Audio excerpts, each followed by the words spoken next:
Hello viewers, আজকে এসএমসির একটি আরো অ্যাডভান্স ক্লাস, সেটা হচ্ছে ইনসাইড বার সম্বন্ধে।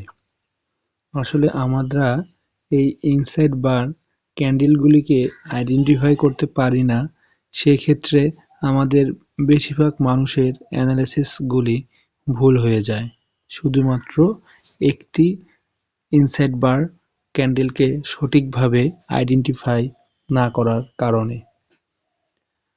কারণটা আমি এজন্যই বলতেছি যে মনে করেন মার্কেটে একটা আপ ট্রেন্ডের ভিতরে একটি বাইং থেকে একটি সেলিং পুলব্যাক আসে, যেটাকে আমরা মনে করেন মার্কেটের ওয়াটার ফ্লো হিসাবে ধরি।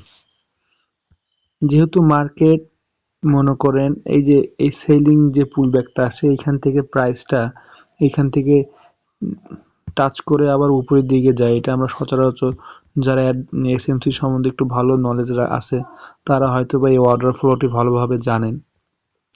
তো সেক্ষেত্রে দেখেন মার্কেট যখন এখান থেকে আপ ট্রেন্ডে থাকে, হ্যাঁ, আপ ট্রেন্ডে থাকার সময় মার্কেটে যখন এইখানে আমাদের একটি মনে করেন বড় একটি ক্যান্ডেল তৈরি হইল, হ্যাঁ, ঠিক এত বড় একটি ক্যান্ডেল তৈরি হয়েছে সবুজ।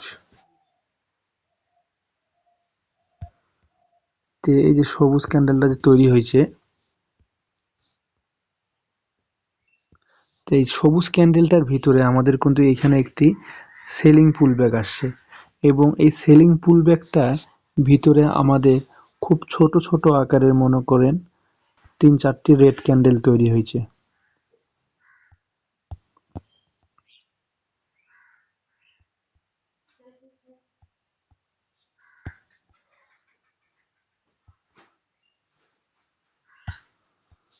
ধরে নিচ্ছি যে আমাদের এরকম একটি সেলিং আসছে এখানে।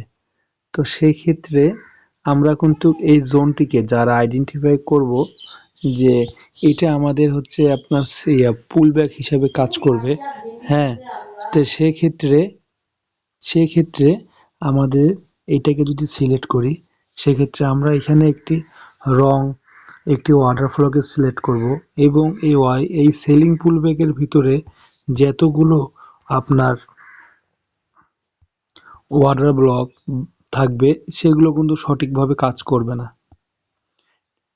আর ইনসাইড বার ক্যান্ডেল ডিসাইড করার ক্ষেত্রে সবসময় আমাদেরকে মনে রাখতে হবে, বাইং যদি মার্কেট আপ ট্রেন্ডে থাকে সেক্ষেত্রে ক্যান্ডেলের বাম দিকে যে ক্যান্ডেলটি থাকবে অপোজিট সাইডে, তারপরে যে ক্যান্ডেলটি তৈরি হবে সেই বাম সাইডে ক্যান্ডেলের ভিতরে যদি মনে করেন অপোজিট সাইডের ক্যান্ডেল অর্থাৎ সেলারের ক্যান্ডেলগুলি অবস্থান করে, তাহলে সেই জোনটা বা সেই ক্যান্ডেলটাকে আমরা ইনসাইড বার ক্যান্ডেল হিসাবে ধরতে পারি।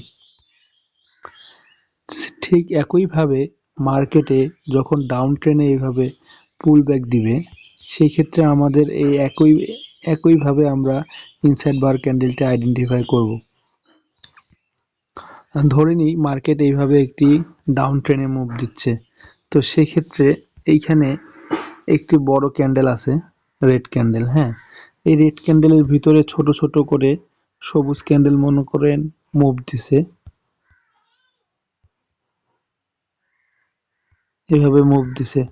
তো সেই ক্ষেত্রে আমরা এই পুরা যে 3টা ক্যান্ডেল হইলো, এই 3টা ক্যান্ডেলকে আমরা হচ্ছে মনে করেন ইনসাইড বার ক্যান্ডেল হিসাবে ধরবো, এবং এগুলো সবুজ হওয়া সত্ত্বেও আমরা এগুলোকে মনে করেন যে সেলিং ক্যান্ডেল হিসাবেই দেখব।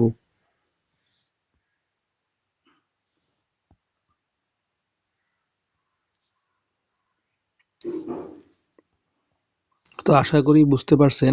আমি আবারও বলতেছি আপনাদেরকে, ইনসাইড বার ক্যান্ডেল সিলেক্ট করার সময় মার্কেট যদি আপ ট্রেন্ডে থাকে তাহলে বাম দিকের ক্যান্ডেলকে আপনারা ফলো করবেন, যে সেই ক্যান্ডেলের উইককে সে আপনার যদি কভার করছে তাহলে সেটা ইনসাইড বার ক্যান্ডেল হবে না। সেই ক্যান্ডেলের হাই এবং লোকে কেন্দ্র করে কোনো ক্যান্ডেলের অবস্থান আছে কিনা, যদি এরকম থাকে সেরূপ তাহলে সেটা হবে ইনসাইড বার ক্যান্ডেল। এবং যেটা ইনসাইড বার ক্যান্ডেল হবে না সেটা হচ্ছে আপনার মার্কেট এখানে আপ ট্রেন্ডে মনে করেন একটা ক্যান্ডেল আছে, এখন এইখান থেকে এটাকে ব্রেক করলো না, হ্যাঁ, কিন্তু এর যে উইকটা আছে,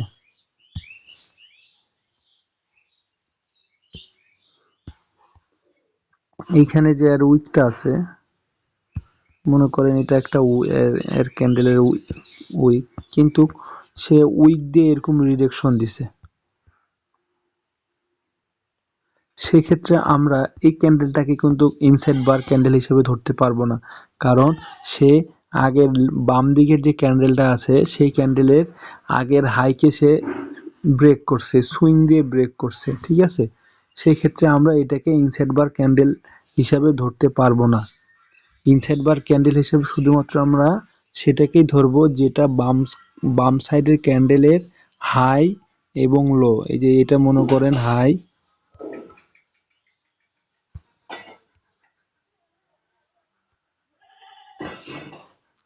এটা হচ্ছে লো এবং এটা হচ্ছে হাই, এর ভিতরে ক্যান্ডেলের অবস্থানকে থাকতে লাগবে, তাহলে সেটা হবে ভ্যালিড ইনসাইড বার ক্যান্ডেল। আশা করি ভিডিওটি আপনাদের কাছে যদি ভালো লাগে থাকে তাহলে ভাই একটা লাইক করিয়েন। আর যদি কোনো ধরনের বুঝতে অসুবিধা হয় বা এই ইনসাইড বার নিয়ে যদি আপনারা আরও ভিডিও চান, সেই ক্ষেত্রে আপনারা আপনাকে কমেন্টে জানাতে পারেন। আপনাদের কমেন্টের উপর ভিত্তি করে আমি ভিডিও আনার চেষ্টা করব ইনশাআল্লাহ। আসসালামু আলাইকুম ওয়া রাহমাতুল্লাহ। সবাই ভালো থাকবেন।